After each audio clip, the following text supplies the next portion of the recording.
नमस्कार। चलिए आज ज्योतिष की एक बहुत ही दिलचस्प और कह सकते हैं कि एक पहेली जैसी स्थिति को समझते हैं। ये स्थिति है मेष लग्न की कुंडली में सूर्य का तुला राशि में होना। अब देखिए, ज्योतिष में इसे अक्सर एक कमजोर प्लेसमेंट माना जाता है, पर क्या सच में ऐसा है? क्या ये पूरी कहानी है? आइए इस पहेली की एक एक परत को खोलते हैं। तो सवाल सीधा सा है कि क्या सूर्य का अपनी नीच राशि यानी तुला में होना हमेशा एक नेगेटिव बात ही है, या फिर इसके पीछे कोई गहरा मतलब छिपा है?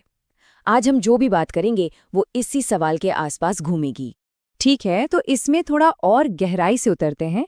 देखिए, सबसे पहले तो हमें इस स्थिति के मूल टकराव को समझना होगा। सूर्य जो ग्रहों का राजा है, जब वो तुला राशि में आता है, जो कि संतुलन और डिप्लोमेसी की राशि है, तो एक बड़ी अजीब सी सिचुएशन बन जाती है। समझिए, ये कुछ ऐसा है जैसे एक राजा को अपना सिंहासन छोड़कर एक डिप्लोमैट की भूमिका निभानी पड़ रही हो। यहाँ दो तरह की ऊर्जाओं का टकराव वाकई देखने लायक है। एक तरफ है सूर्य, जिसकी पहचान है आत्मा, अधिकार और अहम से। वो राजा है, वो आदेश देना चाहता है।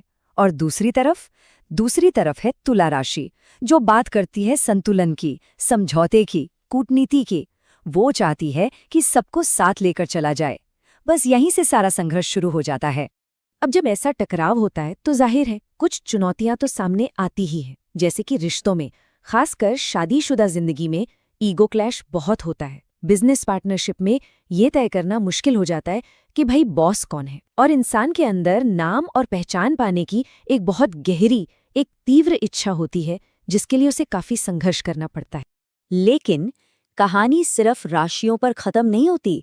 असली खेल तो अब शुरू होता है, और वो है नक्षत्रों का खेल। ज्योतिष में असली राज नक्षत्रों में छिपा होता है। सूर्य तुला राशि में तो है, लेकिन वो किस नक्षत्र में बैठा है, ये बात पूरी कहानी को पलट कर रख सकती है। तो पहला केस लेते हैं चित्रा नक्षत्र का। जब सूर्य इस नक्षत्र में होता है तो समझिए सूर्य की उस आग को एक रचनात्मक, एक क्रिएटिव दिशा मिल जाती है। यहाँ सूर्य की आग बुझती नहीं है, बल्कि कुछ नया बनाने में, कुछ रचने में लग जाती है। अब देखिए, चित्रा नक्षत्र के स्वामी हैं मंगल, यानी ऊर्जा और साहस, और देवता हैं त्वष्टा, जिन्हें हम डिवाइन आर्किटेक्ट या ब्रह्मांड का सृजनकर्ता भी कहते हैं। मतलब यहाँ पर हिम्मत और कुछ नया बनाने की शक्ति दोनों एक साथ आ जाती हैं। तो इसका असर क्या होता है? असर ये होता है कि ऐसे व्यक्ति में जबरदस्त आत्मविश्वास और लीडरशिप क्वालिटीज देखने को मिलती है। उन्हें डिजाइन, इंजीनियरिंग या कंस्ट्रक्शन जैसे फील्ड्स में बड़ी सफलता मिल सकती है। और एक और दिलचस्प बात, ऐसे व्यक्ति को जीवन साथी भी बहुत प्रभावशाली और एक्टिव मिलता है। लेकिन हाँ, जैसा कहते हैं ना, हर सिक्के के दो पहलू होते हैं। मंगल का प्रभाव है तो गुस्सा भी जल्दी आ सकता है, और वैवाहिक जीवन में अहम का टकराव भी बढ़ सकता है। अपने पार्टनर पर हावी होने की एक नेचुरल सी इच्छा हो सकती है। तो यहाँ बैलेंस बहुत जरूरी है। अच्छा, अब दूसरे सिनारियो पर आते हैं। अगर सूर्य स्वाति नक्षत्र में हो तो यहाँ कहानी बिल्कुल बदल जाती है। ये नक्षत्र अपने साथ आजादी, बिजनेस और थोड़ी सी अस्थिरता की ऊर्जा लेकर आता है। स्वाति के स्वामी है राहु। अब राहु का नाम आते ही मन में क्या आता है? भ्रम, विदेशी चीजें, अचानक होने वाली घटनाएं। और इसके देवता हैं वायु, यानी पवन देव, जो हमेशा चलते रहते हैं, अस्थिर रहते हैं। तो आप अंदाजा लगा सकते हैं कि यहाँ की ऊर्जा कैसी होगी। थोड़ी बिखरी हुई, लेकिन स्वतंत्र।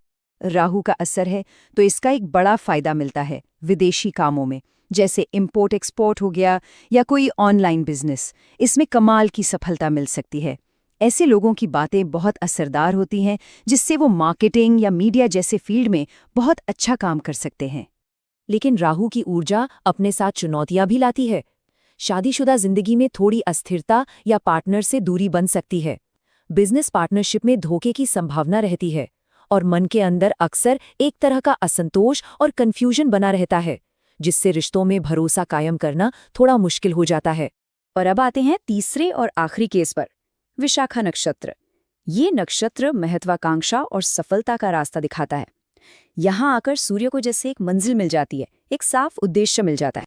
विशाखा के स्वामी है बृहस्पति, यानी ज्ञान और विस्तार। और देवता कौन है? इंद्र और अग्नि।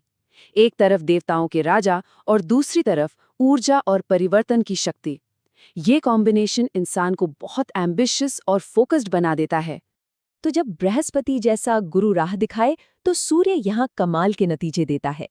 ऐसे लोगों में एक नेचुरल लीडरशिप होती है। उनकी रुचि पॉलिटिक्स या सरकारी एडमिनिस्ट्रेशन में हो सकती है और अक्सर ये देखा गया है कि शादी के बाद ऐसे लोगों का भाग्योदय होता है और उन्हें समाज में बहुत मान सम्मान मिलता है। और हाँ, यहाँ एक बहुत ही स्पेशल चीज हो सकती है, एक ऐसा योग जिसे कहते हैं नीच भंग राजयोग। इसका सीधा सा मतलब है कि सूर्य की जो नीच अवस्था या कमजोरी है वो कैंसिल हो जाती है और फिर शुरुआती मुश्किलों के बाद यही सूर्य इंसान को आसमान की बुलंदियों तक पहुंचा सकता है।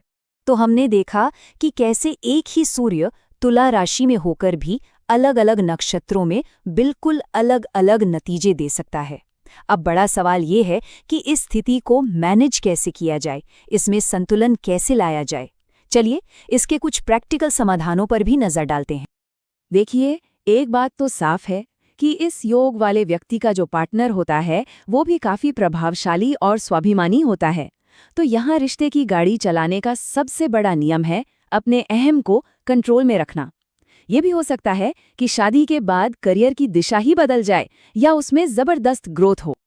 अच्छी बात यह है कि ज्योतिष में हर मुश्किल के साथ उसके उपाय भी बताए गए हैं। सूर्य की ऊर्जा को पॉजिटिव बनाने के लिए सबसे अच्छा उपाय है रोज सुबह सूर्य को जल देना और आदित्य हृदय स्तोत्र का पाठ करना। और तुला राशि के संतुलन के लिए शुक्र को मजबूत करें, जिसका सबसे अच्छा तरीका है अपने पार्टनर की इज्जत करना। और एक बहुत ही सरल लेकिन बहुत शक्तिशाली उपाय है इस मंत्र का रोज जाप करना, ओम घृणी सूर्याय नमः। ये सूर्य की पॉजिटिव एनर्जी को अपनी तरफ खींचने और मन को शांत रखने में मदद करता है। तो कुल मिलाकर बात यह है कि मेष लग्न के लिए तुला राशि में बैठा सूर्य कोई श्राप या कोई परमानेंट कमजोरी नहीं है। ये असल में एक सबक है, संतुलन का सबक। अपने अहम और अपने रिश्तों के बीच संतुलन, अपनी महत्वाकांक्षा और अपनी साझेदारी के बीच संतुलन। और ये हमें एक बहुत गहरे सवाल पे लाकर छोड़ देता है, क्या ग्रहों का काम सिर्फ हमें परेशान करना है या वो हमें जिंदगी के सबसे जरूरी सबक सिखाने आते हैं? शायद असली ताकत उस चुनौती को समझने में ही छिपी है।